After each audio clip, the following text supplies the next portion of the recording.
परम पूज्य श्री राधा बाबा द्वारा रचित पुस्तक केली कुंज की 8वीं लीला शुक सारी विवाद लीला। प्रारंभ करते हैं। जय जय श्री राधा कृष्ण। शुक का अर्थ होता है तोता और सारी का अर्थ होता है मैना। तो तोता और मैना में विवाद होता है, वो इस लीला में हम श्रवणपान करेंगे। कदम्ब वेदी पर सुंदर आसन लगा है, अर्थात कदम्ब का एक पेड़ है जिसके नीचे चबूतरा बना हुआ है, उसी पर आसन लगा है।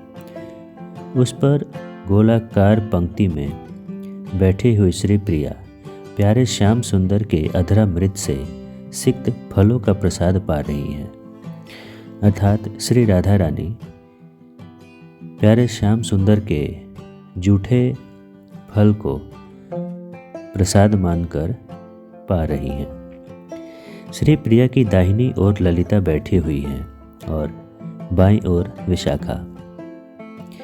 फिर ललिता की दाहिनी ओर क्रमशः गोलाकार चित्रा सखी, इंदुलेखा सखी, चंपकलता सखी, रंग देवी सखी, तुंग विद्या सखी एवं सुदेवी सखी बैठी हुई हैं।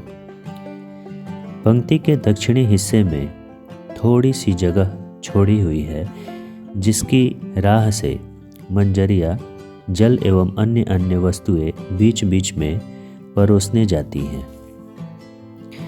अनंग मंजरी, पालिका मंजरी, धन्या मंजरी एवं श्यामला मंजरी पंक्ति की चारों दिशाओं में खड़ी हैं।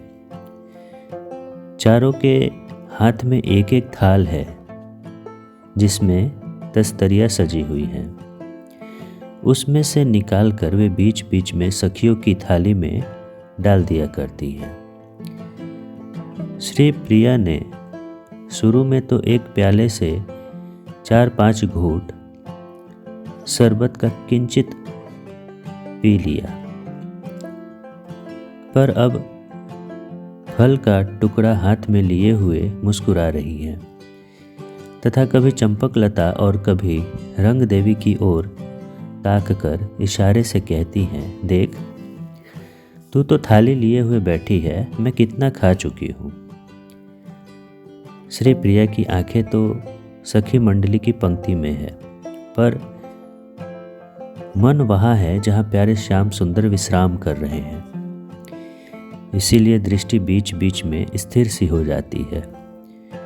ललिता अब धीरे धीरे संतरे एवं अंगूर के कुछ टुकड़ों को श्री प्रिया के मुख में खिला देती हैं तथा श्री प्रिया खाती चली जा रही है। ललिता को जब यह संतोष हो जाता है कि मैं कुछ इसके पेट में डाल चुकी हूँ और यदि अब अपने हाथ से बिल्कुल भी न खाएगी तो भी विशेष चिंता की बात नहीं है, और अब अपने मुंह में फल के 1-2 खंड डालकर ललिता सखी रानी से कहती हैं, देख हम सब बैठी हैं, तो कुछ खा ले। रानी का मन तो यहाँ था नहीं। हाँ, एक क्षण के 1000वें हिस्से में यहाँ आता था, फिर प्यारे श्याम सुंदर के सौंदर्य सागर में गोते लगाने लगता था। रानी ने ललिता की बात मानो सुनी ही नहीं। वे तो सोच रही थी कि मुझे यदि करोड़ों आंखें मिल जाती, रोम रोम में एक एक आंख होती और कभी पलक नहीं गिरती, तो कुछ कुछ प्यारे श्याम सुंदर की रूप सुधा का आनंद ले पाती। क्या करूं, किससे कहूं? अच्छा, एक काम करती हूँ, विधाता से प्रार्थना करती हूँ कि हे विधाता। तब तक रानी ठहर गई। रानी की चिंतन धारा पलटी और सोचने लगी कि ओह कृष्ण कृष्ण, मैं ये क्या सोच रही हूँ। नहीं नहीं, कभी नहीं विधाता, मैं भूल गई थी। शपथ करके कहती हूँ कि मैं होश में नहीं थी, इसीलिए तुमसे प्रार्थना करने जा रही थी। अब कभी ऐसा नहीं कहूँगी। हाय हाय, फिर मेरे प्यारे श्याम सुंदर को कितना कष्ट होगा। मेरे प्यारे श्याम सुंदर को मेरा वह रूप देखकर कितना संताप होगा। मेरे हृदय धन मुझे हृदय से लगाकर मेरे कपोलों का चुंबन कर आनंद में डूबने लग जाते हैं। अभी मेरे केशों को संवार कर, बेड़ी गूंथ कर, पैरों में पायल बांधकर वे कितने प्रसन्न हो रहे थे। पर मैं इतनी अधमा हूँ कि अपने सुख के लिए उनके आनंद को नष्ट करने की बात सोचने लग गई थी। भला रोम रोम में आंखें हो जाने पर मैं तो विकृत हो जाऊंगी। मेरे प्यारे श्याम सुंदर को फिर मुझसे क्या सुख मिलेगा? ना ना, कभी नहीं। बस 2 ही आंखें रखूंगी। हाँ हाँ, मुझे 2 ही आंखें चाहिए। रानी के आंतरिक भाव प्रवाह की किसी सखी को कल्पना भी नहीं है कि रानी क्या सोच रही हैं। ललिता मुस्कुराती हुई अपनी बावली सखी की ओर देखती हैं और रह रहकर कह उठती हैं, क्यों, कुछ खा ले या यूं ही चुपचाप बैठी रहेगी? रानी की ओर से कुछ भी जवाब नहीं मिलता, पर कभी कभी किसी फल से 2-3 चावल भर तोड़कर वे धीरे से मुख में रख लिया करती थी। अब ललिता चित्रा को धीरे से कहती हैं, कल की तरह तू ही कुछ उपाय कर। ललिता की बात सुनकर चित्रा मुस्कुराती हुई उठ पड़ती हैं तथा जल्दी से हाथ धोकर, मुंह धोकर, रुमाल से हाथ पोंछकर रानी की पीठ के पास आकर बैठ जाती हैं तथा धीरे से उनके कान के पास मुंह ले जाकर कहती हैं, बहन, परसों की व्यवस्था आज ही करनी पड़ेगी। और सो भी प्यारे श्याम सुंदर सोकर उठ नहीं जाते उसके पहले पहले, इसीलिए तू जल्दी से कुछ खा ले। चित्रा के ये शब्द कान में पड़ते ही रानी का मन दूसरे भाव प्रवाह में बहने लग जाता है। कल प्रिया एवं सखियों ने प्यारे श्याम सुंदर के साथ एक लीला करने की बात की थी। यह तय हुआ था कि चित्रा तो रानी का स्वांग धारण करेगी एवं रानी चित्रा का। रानी बनी हुई चित्रा श्याम सुंदर से मान करेगी। श्याम सुंदर वेशभूषा का कपट पहचान पाते हैं या नहीं, यह बात रानी निकुंज के छिद्र से देखेंगी। यदि पहचान लिया तो कोई बात ही नहीं, पर नहीं पहचान पाए तो देखें रानी को मनाने की कैसी चेष्टा श्याम सुंदर करते हैं तथा चित्रा कहाँ तक अपना स्वांग निभा पाती है। रानी जब जब मान करती है तो उनका मान विशेष देर तक नहीं टिकता, अतः चित्रा का मान देखकर मान करना है और सीखना है। इस विचार से भी रानी ने इस लीला के लिए अपनी स्वीकृति दे दी है। चित्रा के शब्द कान में जाते ही रानी की चित्तधारा इस आयोजन की ओर मुड़ पड़ती है। रानी जल्दी से फल का एक खंड मुंह में रखकर उठ पड़ती हैं। सखियां भी उठ पड़ती हैं। झाड़ी से हाथ स्वयं धोने के लिए बाएं हाथ से रूप मंजरी के हाथ की झाड़ी रानी स्वयं पकड़ लेती हैं। झाड़ी अर्थात जग। रानी की यह शीघ्रता देखकर ललिता आदि मुस्कुराने लगती हैं। रूप मंजरी मुस्कुराती हुई हाथ पर पानी देने लग जाती हैं। रानी चटपट हाथ धोकर ललिता आदि के हाथ धुलाने चलती हैं, पर ललिता आदि सखियों ने पहले ही हाथ धो लिए थे। रानी की यह प्रेम भरी चेष्टा देखकर एक बार अतिशय ललक से ललिता रानी को हृदय से लगा लेती है। फिर रुमाल से हाथ मुंह पोंछकर जिस कमरे में श्याम सुंदर थे वहीं के लिए पुनः चल पड़ती हैं। वहां पहुंचकर सखियां देखती हैं कि प्यारे श्याम सुंदर गहरी निद्रा में हैं। रानी कुछ दूर से ही प्रियतम के मुख की ओर देखने लगती हैं, पर इस आशंका से कि कहीं प्यारे की नींद न टूट जाए। दबे पांव पीछे हटकर पलंग से 7-8 हाथ पश्चिम उत्तर की ओर स्थित अत्यंत सुंदर सजे हुए पाटे पर जाकर बैठ जाती हैं। पाटा 4 गज चौड़ा, 4 गज लंबा और 1.5 हाथ ऊंचा है। बीच में तो मखमली नीली गद्दी है, पर पाटे के चारों ओर बड़े सुंदर ढंग से कमल के फूल पिरोए हुए हैं। रानी मसनद के सहारे प्यारे श्याम सुंदर की ओर मुख करके बैठ जाती हैं।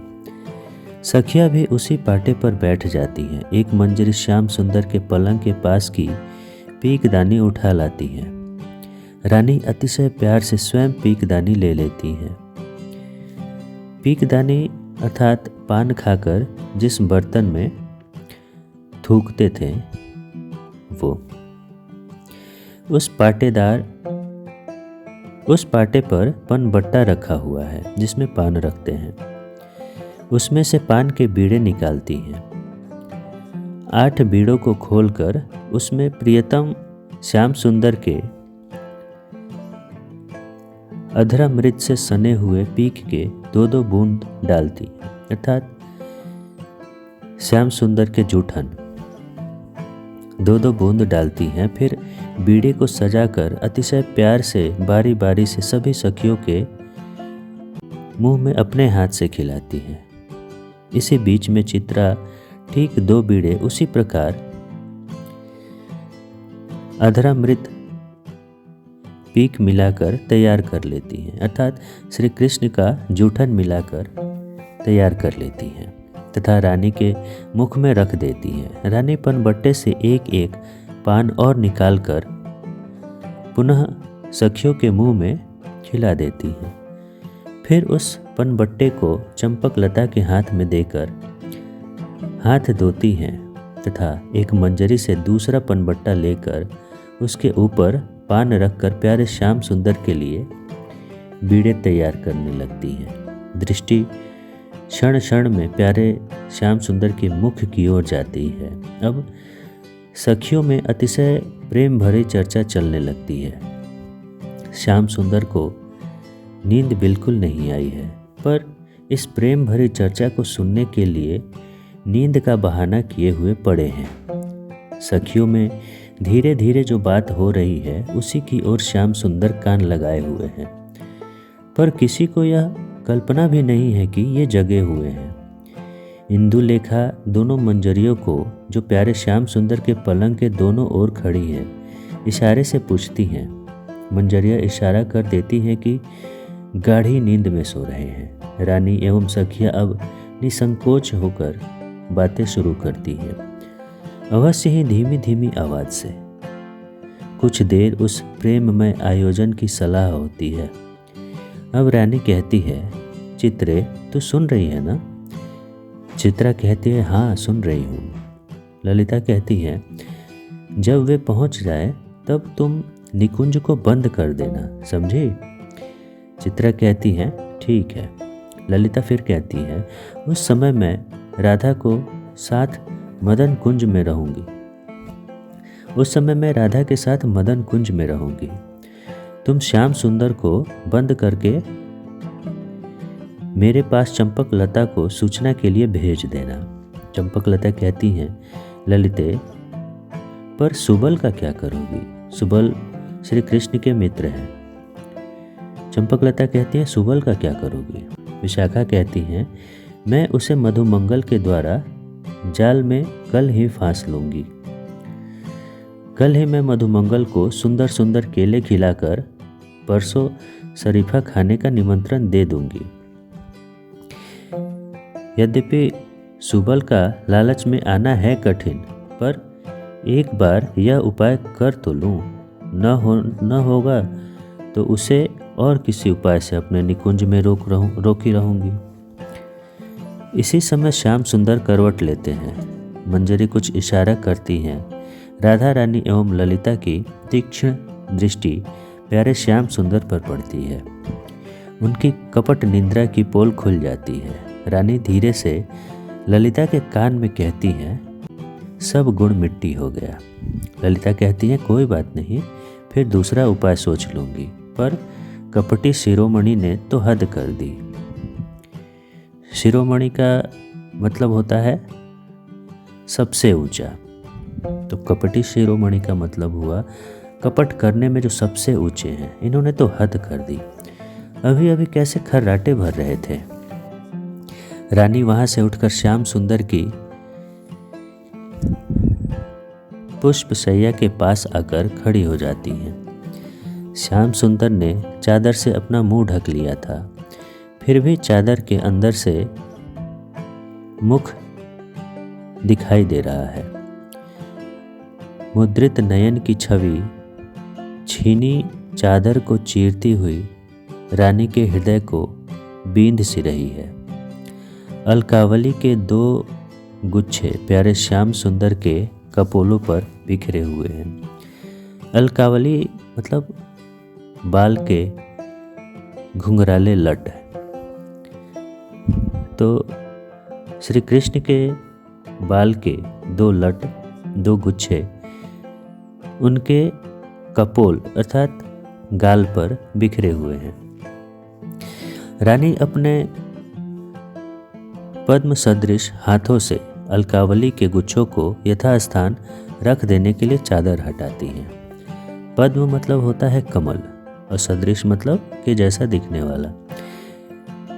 रानी अपने कमल के जैसा दिखने वाले हाथों से श्री कृष्ण के बाल के जो लट है उसे वापस यथास्थान रख देने के लिए चादर हटाती हैं।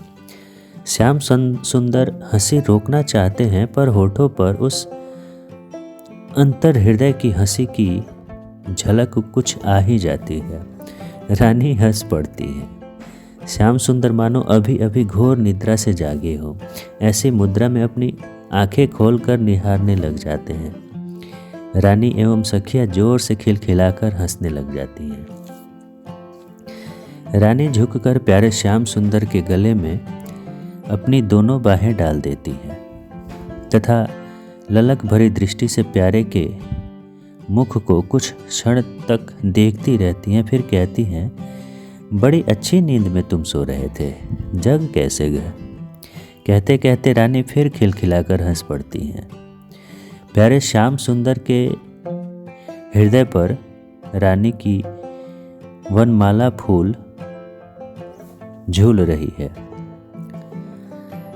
प्रेमावेश के कारण आंचल खिसक कर पीठ पर आ गया है। अपनी प्रिया की यह दशा देखकर श्याम सुंदर के शरीर में प्रेम के विकार उत्पन्न होने लगते हैं। प्यारे श्याम सुंदर के मुख पर छोटे छोटे प्रस्वेद कण अर्थात पसीने के कण मोती की तरह झलमल करने लगते हैं। रानी अतिशय प्यार से अपने आंचल से पसीना पोंछ देती है तथा धीरे धीरे श्याम सुंदर को उठाकर पलंग पर बैठा देती हैं। रानी भी पलंग पर बैठ जाती हैं तथा हंस कर कहती हैं, अच्छा यह बताओ, तुमने हम लोगों की कौन कौन सी बात सुनी है? श्याम सुंदर कुछ आश्चर्य की मुद्रा में कहते हैं, कैसी बातें? ललिता हंसकर कहती हैं, चालाकी रहने दो, तुमने झूठी नींद का बहाना बनाया था। अच्छी बात है, सावधान रहना, सूद के सहित बदला लूंगी। श्याम सुंदर हंस पड़ते हैं तथा कहते हैं, अच्छी बात है। इसी समय वृंदा बहुत सी मंजरियों को आगे किए हुए निकुंज में प्रवेश करती हैं। रानी जब प्यारे श्याम सुंदर का प्रसाद लेने कदम्ब के चबूतरे पर गई थी तो पीछे पीछे वृंदा भी गई थी। वहाँ रानी एवं सखियों के प्रसाद ले लेने पर उन्होंने मंजरियों एवं दासियों को अतिशय प्रेम से प्रसाद खिलाया, बहुत ही प्रेम से प्रसाद खिलाया। फिर सबसे अंत में थोड़ा सा प्रसाद लेकर सब काम समाप्त करके वहाँ आ पहुँची हैं। वृंदा के आते ही निकुंज में बहुत पहले जो वे पिंजरा रख गई थीं, उसमें से तोता एवं मैना दोनों एक साथ ही बोल उठते हैं, देवी आज्ञा हो तो एक बार बाहर जाकर पक्षियों को शांत बैठने के लिए कह दूं? वे बहुत कोलाहल कर रहे हैं। तोता एवं मैना की बात सुनकर वृंदा कहती हैं, तू बैठ, मैं स्वयं जा रही हूँ। वृंदा पूर्व की तरफ से निकुंज में चली जाती हैं। जाकर बाहर की ओर छिद्र में देखती हैं। सखिया एवं रानी तथा श्याम सुंदर आश्चर्य में भरे कभी वृंदा की ओर देखते हैं तो कभी तोता एवं मैना की ओर। वृंदा निकुंज में जाकर चुपचाप खड़ी है। कुछ क्षण खड़ी रहकर मुस्कुराने लगती है तथा फिर दबे पांव शीघ्रता से जहाँ श्याम सुंदर आदि है आकर खड़ी हो जाती हैं। पहले तो जोर से हंस पड़ती हैं, फिर हंसी संभाल कर कहती हैं, प्यारे श्याम सुंदर, एक तमाशा देखोगे? श्याम सुंदर कहते हैं, हाँ हाँ अवश्य देखूंगा, दिखाओ। वृंदा कहती हैं, अच्छा देखो, बिल्कुल दबे पाँव मेरे पीछे पीछे सभी चले चलो, सावधान, तनिक भी शब्द न हो, नहीं तो फिर खेल बिगड़ जाएगा।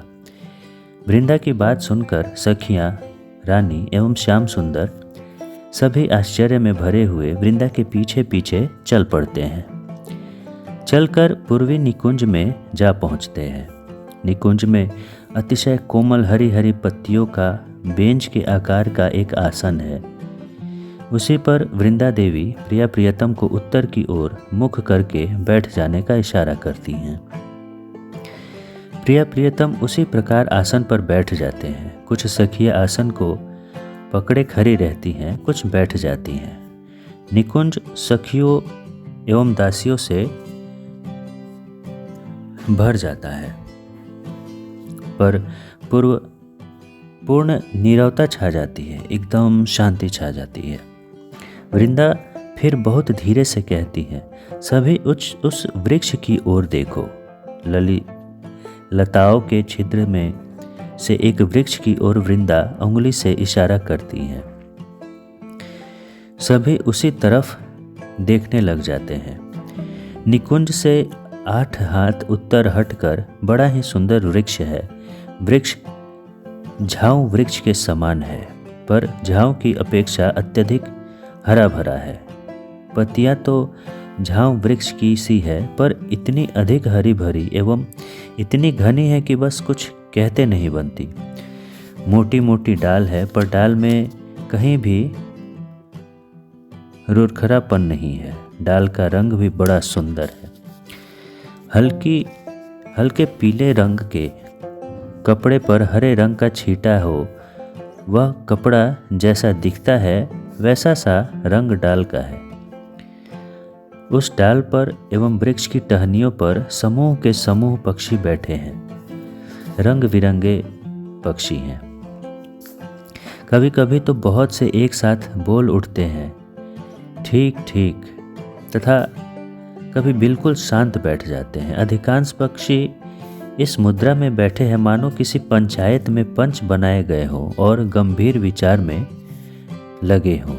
वृक्ष की एक मोटी डाल पर जो पश्चिम की ओर फैली है, एक तोता पूर्व की ओर मुख किए हुए बैठा है तथा एक मैना पश्चिम की ओर मुख किए हुए बैठी है।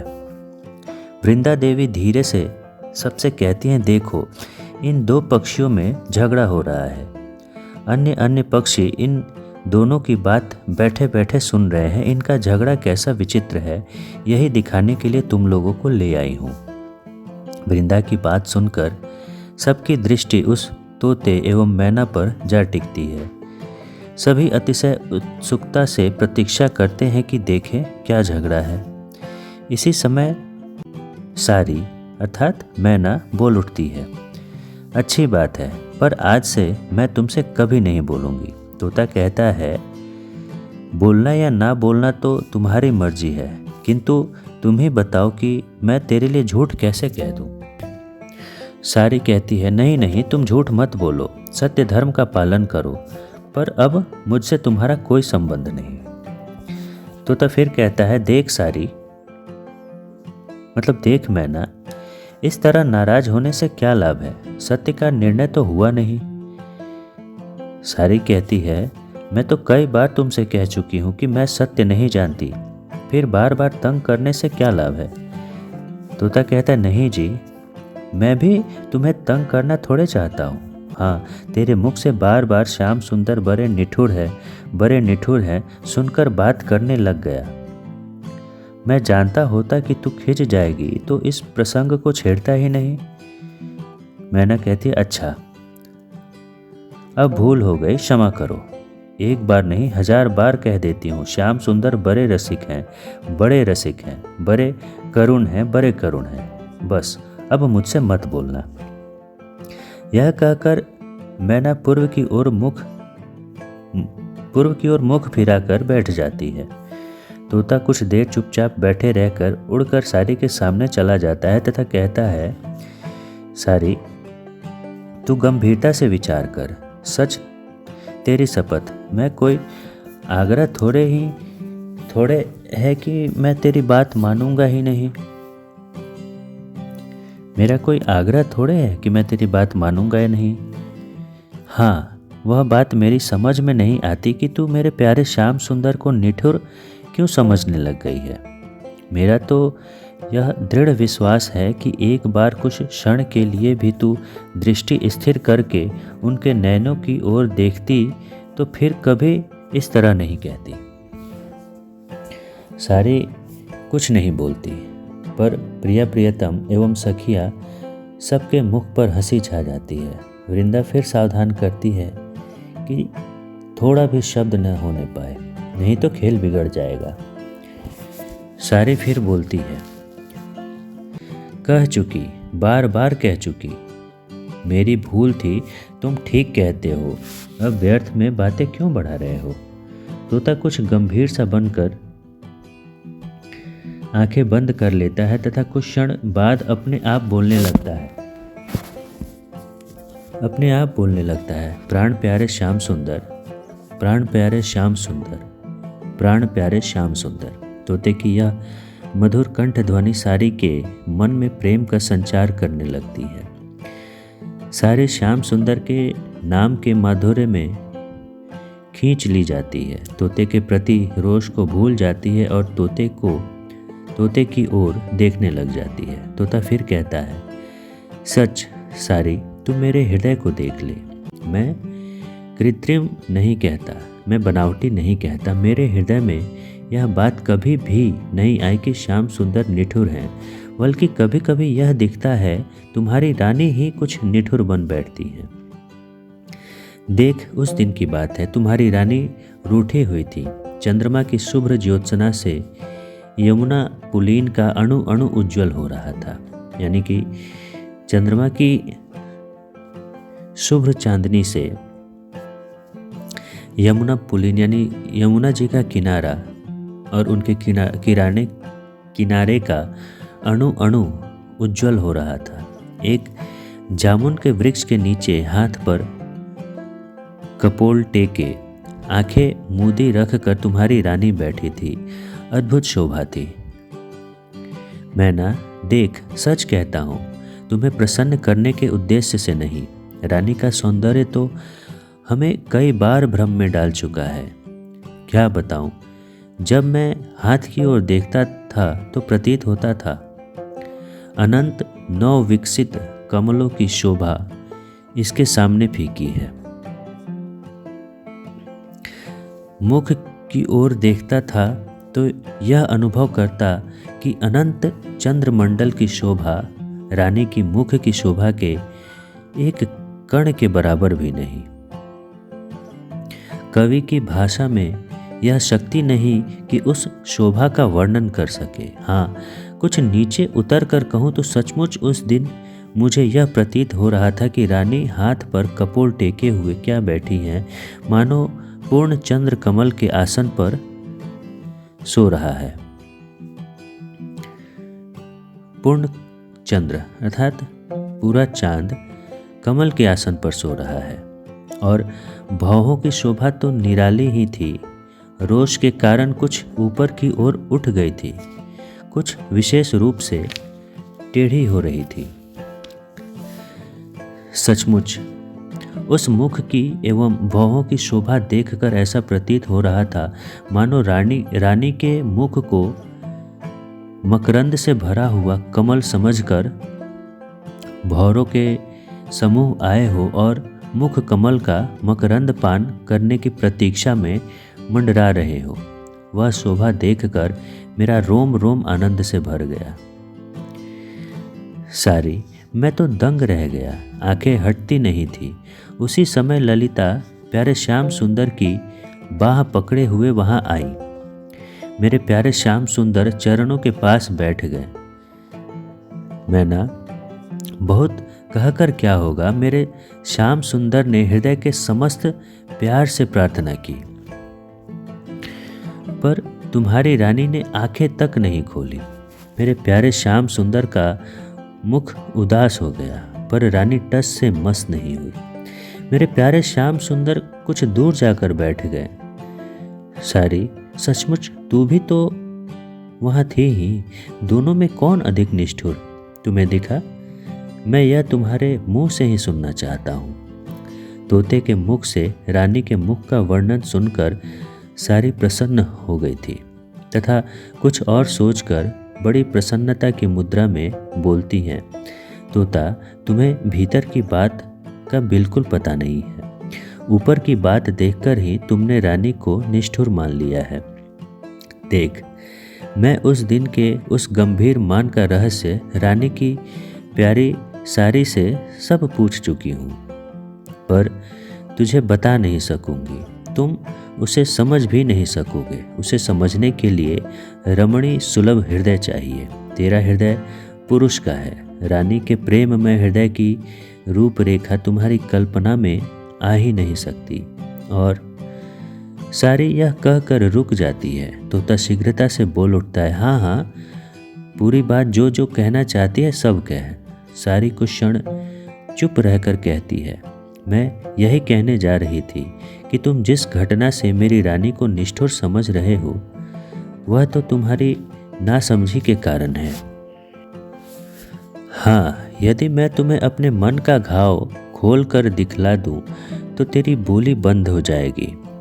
कुछ भी जवाब नहीं दे सकोगे। बिना किसी संशय के समझ जाओगे कि श्याम सुंदर कितने निष्ठुर हैं। तोता कुछ गंभीरता की मुद्रा में कहता है, अच्छा सुना, तूने ऐसी कौन सी निष्ठुरता मेरे प्यारे श्याम सुंदर में देखी है?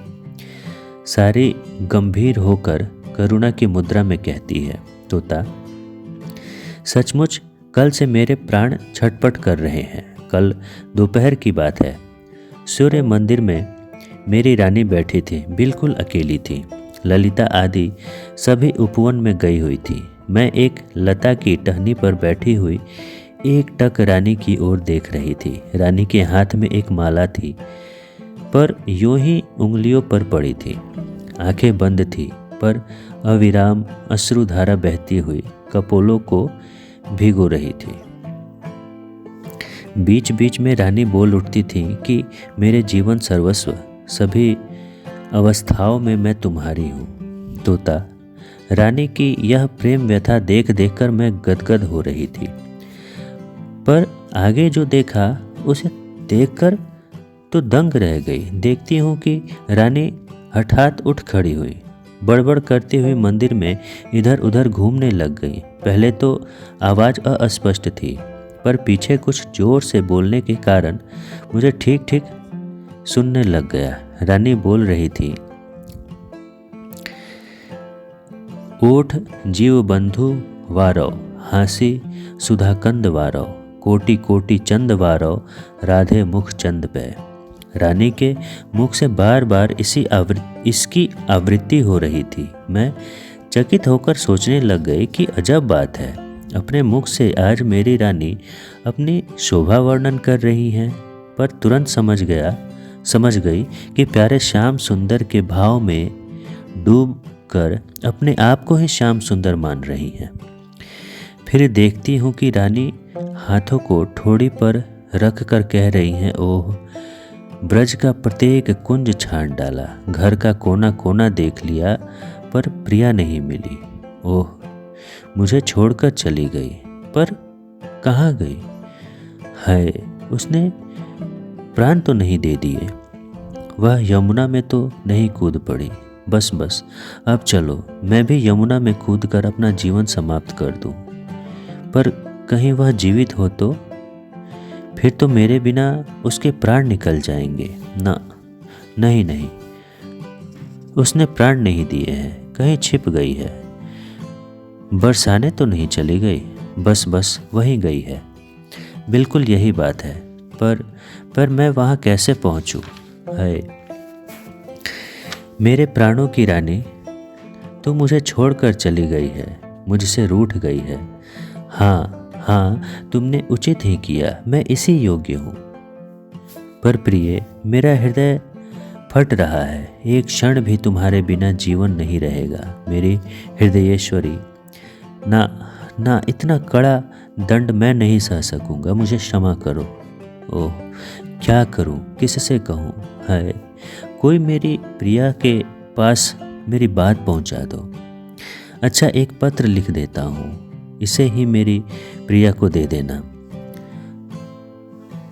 पत्र का उत्तर आने तक प्राणों को किसी प्रकार से रोके रहूंगा।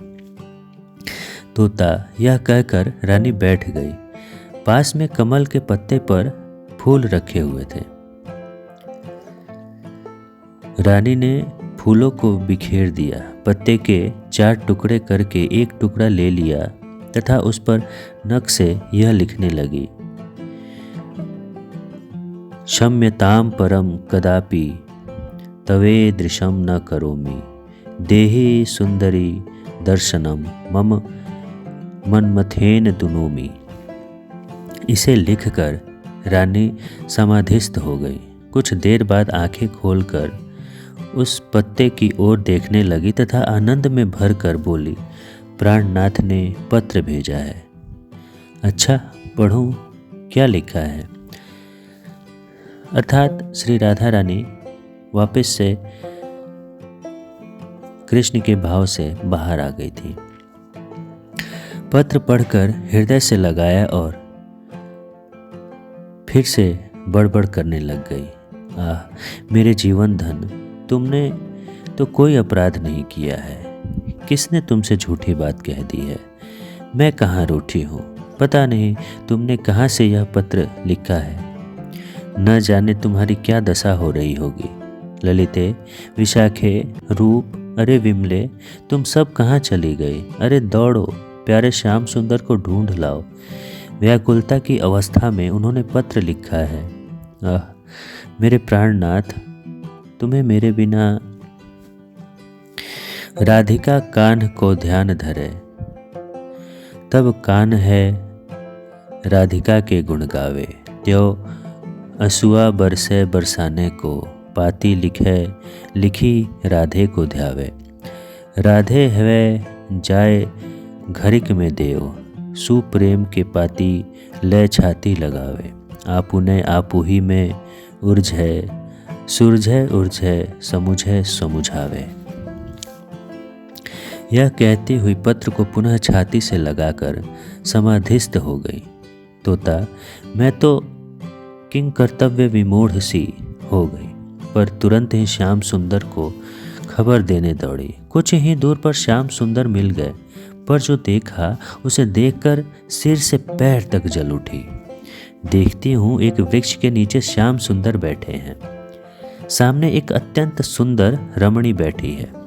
श्याम सुंदर उसी रमणी के कपोलों पर चंदन से चित्र बना रहे हैं। तोता, मैं तो देखकर सह न सकी। सोचने लगी कि अभी अभी इनके विरह में रानी की वैसी दशा देख कर आई हूँ और यहाँ इन्हें इस रूप में देख रही हूँ। यह सोचते सोचते मैं मूर्छित हो गई। पता नहीं कितनी देर बाद मुझे होश आया। होश आने पर श्याम सुंदर नहीं दिख पड़े। उड़कर पुनः सूर्य मंदिर में आई। वहाँ देखती हूँ कि चहल पहल मच रही है। मेरी रानी के साथ श्याम सुंदर असीम प्यार प्रदर्शित कर रहे हैं। उसी समय से मैं बावली की तरह रट रही हूँ कि श्याम सुंदर बड़े निठुर हैं, बड़े कपटी हैं। सारी यह बात सारी यह कहते कहते जोश में आ जाती है तथा बड़े जोर से कह उठती है, तोता चाहे मान या मत मान, पर श्याम सुंदर सच में बड़े निठुर हैं, बड़े कपटी हैं, बड़े लंपट हैं। यह 1000 बार लाख बार कह रही हूँ। सारी की बात सुनकर निकुंज में बैठे हुए श्याम सुंदर, राधा रानी एवं सखिया सभी जोर से एक साथ ही हंस पड़ते हैं। उनकी हंसी सुनते ही वृक्ष के सभी पक्षी चकित होकर उधर ही देखने लगते हैं। श्याम सुंदर धक्का देकर निकुंज के उत्तरी दरवाजे को खोल देते हैं तथा प्रिया के कंधे पर हाथ रखे हुए बाहर निकल पड़ते हैं। सखिया एवं वृंदा भी पीछे पीछे बाहर निकल आती हैं। श्याम सुंदर वृंदा को उस तोता एवं सारी को बुलाने का इशारा करते हैं। वृंदा तोता एवं सारी को बुलाती है, दोनों आ जाते हैं। ललिता हंसती हुई कहती है, सारी तो ठीक कह रही है, ये बड़े ही लंपट हैं। सारी शर्मा जाती है। श्याम सुंदर कहते हैं, सारी आ, मैं झगड़े का फैसला कर देता हूँ। श्याम सुंदर सारी को उठाकर अपने हाथ पर रख लेते हैं तथा रानी के हाथ पर तोते को रख देते हैं। ऐसा करके वृंदा से कहते हैं, वृंदे तोते से पूछ तोता क्या देख रहा है। वृंदा कहती है, तोता बता तो क्या देख रहा है। तोता अतिशय उल्लास के साथ मधुर कंठ से कह उठता है, रानी के रोम रोम में, अणु अणु में मैं प्यारे श्याम सुंदर को देख रहा हूँ। वृंदा आनंद से भरकर सारी से पूछती है, सारी तू क्या देख रही है। सारी गदगद कंठ से कहती है, जय हो, प्यारे श्याम सुंदर के रोम रोम में, अणु अणु में मेरी राधा रानी है, जय हो, जय हो। सारी की कंठ ध्वनि में ध्वनि मिलाकर सभी पक्षी बोल उठते हैं, जय हो, जय हो, जय हो, जय हो। श्याम सुंदर मेवा मंगवाकर अपने हाथ से तोता एवं सारी को खिलाते हैं। मेवा खाकर प्रिया प्रियतम के चरणों में शीश नवाकर तोता एवं सारी दोनों पुनः वृक्ष पर जा बैठते हैं। श्याम सुंदर एवं रानी मेवा बिखेर देते हैं। पक्षियों का समूह उस पर टूट पड़ता है। बीच में जय हो की ध्वनि करते हुए सभी पक्षी मेवा चूगने लगते हैं तथा प्रिया प्रियतम 10 कदम उत्तर की ओर बढ़कर एक पनस वृक्ष की छाया में जाकर खड़े हो जाते हैं। जय जय श्री राधा कृष्ण।